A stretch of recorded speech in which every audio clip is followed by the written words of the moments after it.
Hello, empowered family. I have another training I want to offer you. I've been thinking about this one for a while and I don't feel as rushed this time. And so hopefully we can get through this concept with me being able to express everything I'm meant to express. This is an important piece. If we are so wrapped up in what other people think, then we have a hard time moving forward. And so this is a key piece for us in moving forward. It's not until we leave the religion that we realize just how much weight we have put into what other people think, that it feels like we're stifled. For me, I carried a scarf around with me everywhere I went. Hi, Bonnie. I wore the scarf or brought it with me just in case somebody was going to take a picture that might end up on social media, and I was wearing a sleeveless top, because I was so afraid of what other people think. I know in Jehovah's Witnesses, they're afraid to post pictures of their Christmas tree in the background or their kids in the Halloween costumes, because they're conditioned to be so concerned about what other people think. And so here comes the question: how do we stop caring about what other people think? I'm going to tell you something that's really going to blow you away, and that is, I get nervous around people who don't care what other people think. Caring what other people think reflects the level of empathy that you have. You don't want to get rid of caring about what other people think. You just don't want it to rule your life and interfere with you moving forward and accessing your true power and living an authentic life. When it is more important to improve or impress people and to seek their approval than it is for you to live in an authentic life, consider it's because you were conditioned that way. In the church, we police each other. We watch each other's behavior as a measuring stick to see our righteousness. And so we're conditioned to place a heavy emphasis on what other people think. If you think about it, we were concerned about what our bishop thinks. We're concerned about what our Relief Society president thinks. We're concerned about what our neighbor thinks. We're conditioned to be so wired to be worried about what other people think. And so it's not that you want to get rid of this idea that you care about what other people think. It's that you need to learn to manage it. So the big question is, how do I better manage what other people think? Now, I'm going to leave the Mark Manson video that inspired me about this morning down below. He uses the F word like every other word. So I wanted to try and reinterpret what he said for people in the group who still have those virgin ears, so where that F word kind of just sounds a little off-putting. But he talks about how we are social creatures and how we're conditioned to be concerned about staying within the tribe. And this is primal conditioning, because back in the day, if we got banned from the tribe, that meant that we were going to die. If we got kicked out, it wasn't going to be long before we would be eaten by animals, or we would just not survive without the tribe. And so the feeling and the fear that you have of telling your friends and neighbors and people that you love that you no longer believe in the tribal beliefs is actually a primal feeling. It is equivalent to death. And so it's not just in your mind, it's actually in your genetic makeup. So if that is the truth, and you're agreeing with me here, consider that you moving and transitioning away from your tribal beliefs is actually changing your genetic makeup. It's actually changing your DNA. And so we think that we should be able to transition out and it's going to be so easy. We don't understand the importance of what's happening, that we are literally breaking away from tribal codes that no longer serve us because we are evolving, we're participating in this thing called evolution.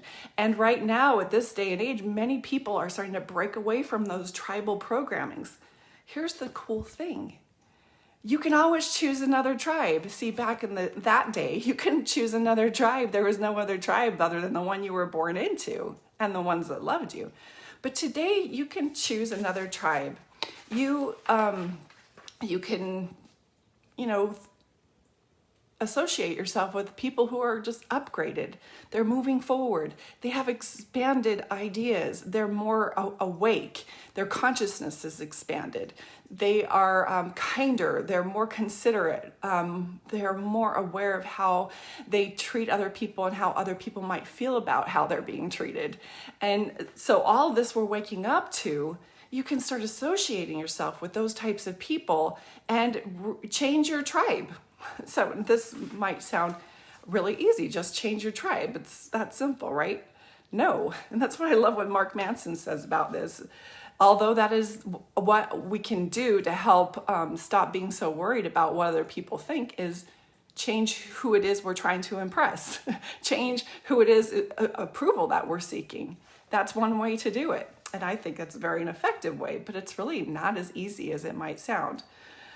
So he comes to this conclusion that if you care too much about what other people think, it's likely because you don't have anything better to care about. Oh, that hit me hard because I'm like, well, I do put so much focus on what other people think. If I had something better to think about and put my focus there, of course, that's what's going to expand. So he gives an analogy of like a baby or a child in a fire. And I want to give the same analogy, only maybe a child running towards a rushing river. Interestingly enough, I had a dream this morning about a child that was unknown to me, but they were running towards a river, and I didn't feel like I could run fast enough to make sure that that baby didn't get in the river, because I knew once the baby hit the river that I could not save it. And so he gives the example, or in this example, imagine that you see a child running towards the river and you know they're in danger and you don't even know them. But people in the background are saying, Wendy, you're too late and you're not going to be able to get the baby.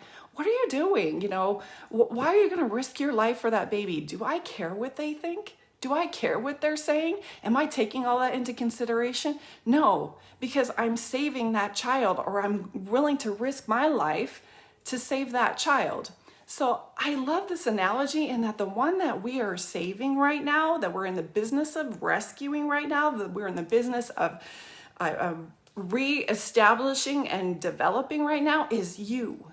And you have to care enough about your one wild and ferocious life to give it more attention than the attention you're given to what other people think. And it is the total change of weight of attention. And it takes practice. And as you observe your thoughts throughout the day, think, how much weight am I putting on what other people think? So I think that's an important piece. He also says that you're going to stop caring so much about what other people think when your focus turns to creating your life rather than defending it. I think that is an important piece. So there is something that I always say when people are really afraid to let people know how they feel about the church, or to start creating boundaries and it feels really awkward. And that is, there comes a time in your life when you are going to have to risk disappointing others, hurting other people, and even losing relationships in order to stop betraying yourself. You are the one that your focus needs to come upon right now. Not for selfish reasons, but because in order for you to operate optimally in this life, you have to redirect your energy and your focus inward so you understand yourself. You're in the process of self-actualization. And so people, let's see, let me get my notes straight here. Like anything else that we're doing after we're leaving, there's one thing that I think is very important. And if you haven't done this yet, I really encourage you to do it. And that is building an intentional set of values. See, your set of values was given to you by your family. And if your family is tied to the church, then they were given to you by the church. What you were supposed to value was given to you by the church. Now that you're breaking away, your set of values can start to emerge unintentionally and by osmosis. But I encourage you to start identifying your hierarchy of values and what you want them to be, so that you can now create your life intentionally rather than by accident, or rather than patterning onto someone else's agenda. So start creating that set of values. And on the top of my values is empathy, is to be able to feel other people's feelings.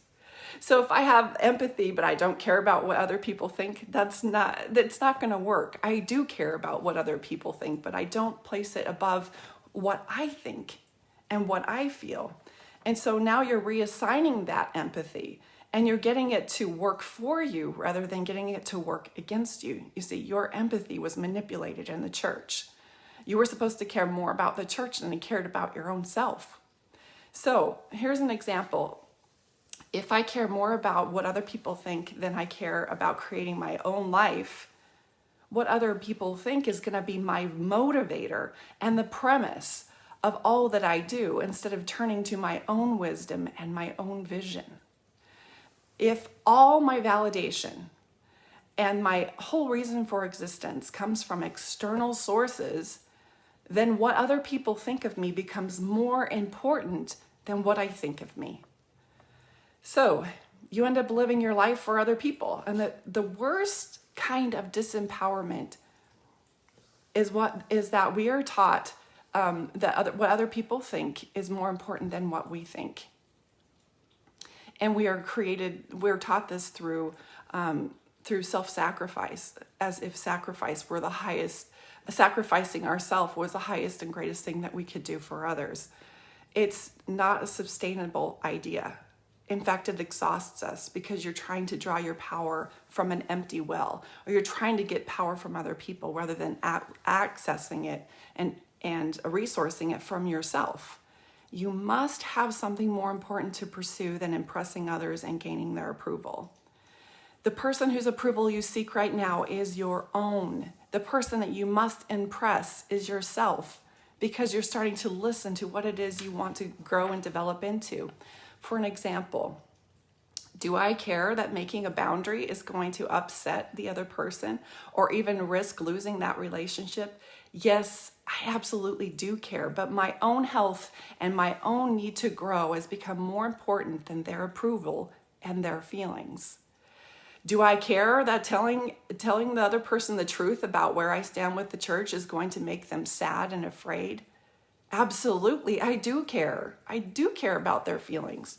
But my need to have an honest relationship with them is more important than having to withhold or censor myself to give them the illusion that I still believe, to protect them from their own feelings.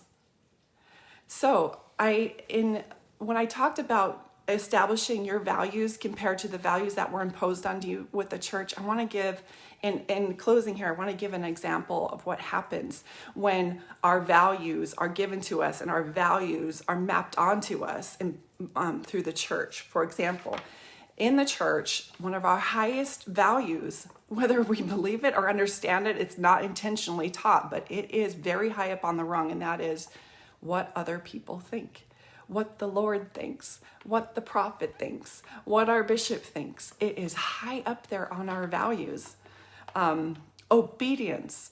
Obedience is the first law in heaven in the Mormon doctrine. So obedience is high up there in our values.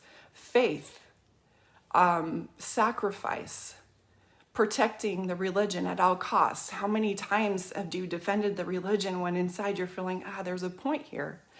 And other things that were values imposed on us when we were under the influence of indoctrination, that is the missionary work, sharing the gospel, recruiting people. That was important. And of course, our family was important. And I don't think that changes, except for the value of our family begins to change, and that our own autonomy and our own development becomes more important than maintaining and sustaining family relationships.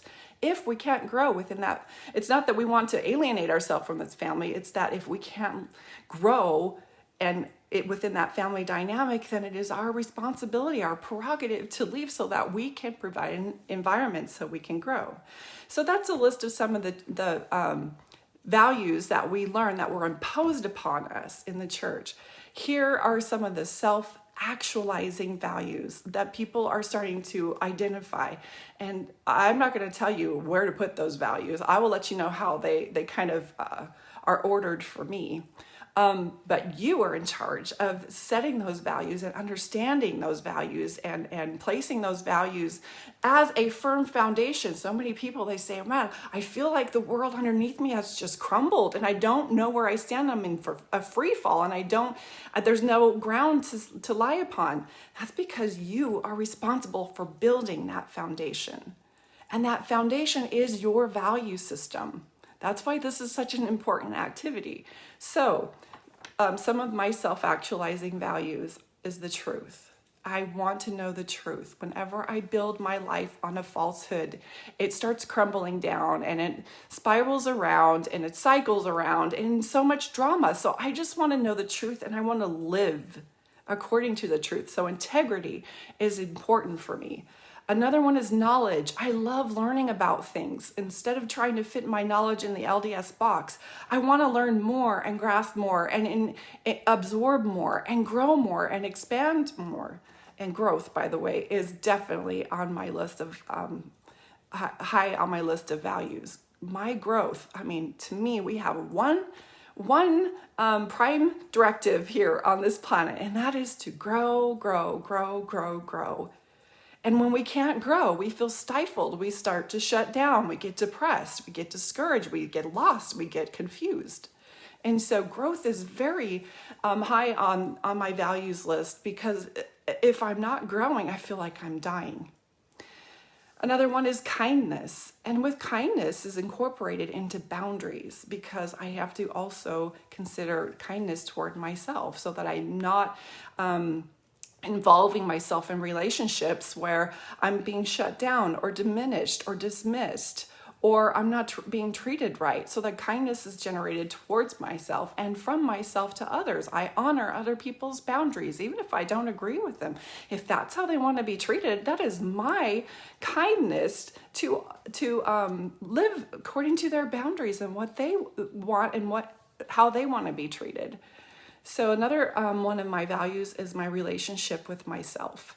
The indoctrination of the LDS church has really caused me to develop contempt against myself. Constantly wondering what's wrong with me. Constantly wondering if I qualify for the celestial kingdom. Constantly feeling responsible for my children's outcome. Constantly feeling like I have to overfunction in relationships and manage and protect everybody else's feelings. And so my relationship with myself has become very important to me so that I don't have that contempt against myself, so that I give myself grace and compassion. And by giving myself grace and compassion and loving myself and holding myself in high regard, knowing all my weaknesses and all of my gaps and all of my idiosyncrasies and all of that, holding myself in high regard is important, not just for me, but I have 4 daughters and a son. I have grandchildren. And I want to model something different for them than I modeled for my children. I want them to see someone who is confident and believes in themselves. Obviously, this is very emotional piece for me because I still feel that I am deficient in that area, but I'm growing in that area. And then the last thing that I have is my intuitive connection, my connection with myself, my connection with my highest self, which many people call God or the Holy Spirit or Source. That is so important to me because when I'm not connected to that, I feel lost, I feel confused, I feel deficient, I feel insignificant. And so I will do whatever I can in my power when I'm not feeling connected to go find that connection. That connection comes through nature, through meditation, through honoring myself, and through doing inner work so that I know where the blocks are. And so that's a prerogative. It's a very high priority for me. And so I want to explain to you and express to you the difference, and this is very important, the difference between following the values that the church established for you and following a hierarchy of values that is aligned with your self-actualization and beginning to understand who you are. So in the church, with their set of values, the result is collective control and the harvesting of your resources for their agenda. It also disconnects you from source, and it makes the church the source. And it connects you to their institutional agenda instead of to that renewable, sustainable source within. Also, it exhausts you because of the law of sacrifice and all the sacrifice and serving that you're giving and you never replenishing yourself. That will exhaust you and overwhelms you. And then the last one I have here is it creates self-deception, self-contempt, and self-denial. And so, of course, all of that disconnects you from your inner and highest self. Now, let me explain to you when you live according to the values that you're now reestablishing, some of the ones that I listed, at least for me. And that is you start to gain inner wisdom. That means you're accessing wisdom rather than knowledge. You're going to that pool of inner knowing rather than reaching to the scriptures or reaching to the words of the prophet. You're going inward to be informed. The next one is your own personal growth. We were taught in the church it's so important that the church is growing to prove that it's true. But what about your personal growth? Part of the reason I needed to leave is because I wasn't growing anymore. The next thing is a sustainable, renewable energy source. You're drawing your power from within, rather than that external source of the church. And so you're drawing it inward, and that means you control the gauge. You are at the dial of, I want lots of love, I need more love, or let's turn it down, or I'm not feeling connected. You're always in control of that rather than depending on some external source or some other person or some other institution to radiate that validation to you. That piece alone helps you and empowers you to live a truly authentic life and a life that is going to guide you and lead you to achieve your highest potential. And the last one I had on here, two of them, inner peace. Remember, on the other side, it's exhaustion and overwhelm and disconnect. But when you are valuing these other things like truth and knowledge and growth, then you start to develop inner peace because you're no longer worried about what other people think so much. You're not over-functioning in relationships, trying to manage everybody else's emotions. You're not trying to live and meet the expectations that the church has placed upon you and always feeling deficient. You cannot have inner peace when that's the agenda. And the last one I have is that you become aware of who you are, aware of your thoughts, aware of your emotions, and you learn the skills to be able to operate optimally in the world. So, how do you get over what other people think? You can't ever. I hope you never get over your concern about what other people think. But I hope that you're able to rearrange your mind and recalibrate your genetic makeup and start feeling safe to pull away from the tribe and find a new tribe that will uplift you, validate you, encourage you, and promote growth, so that you can start growing and developing exponentially without limitations and without fear. And I promise you will connect to the people who are on that same pathway. And anybody who tells you there's only one way is not telling you the truth. Except for there really is only one way, and that is your way. You know the way. You're the only one that knows the way. I hope this was helpful for you. Take care. If you have any questions, go ahead and ask them in the comments below and I'll respond to you. Take care. Bye.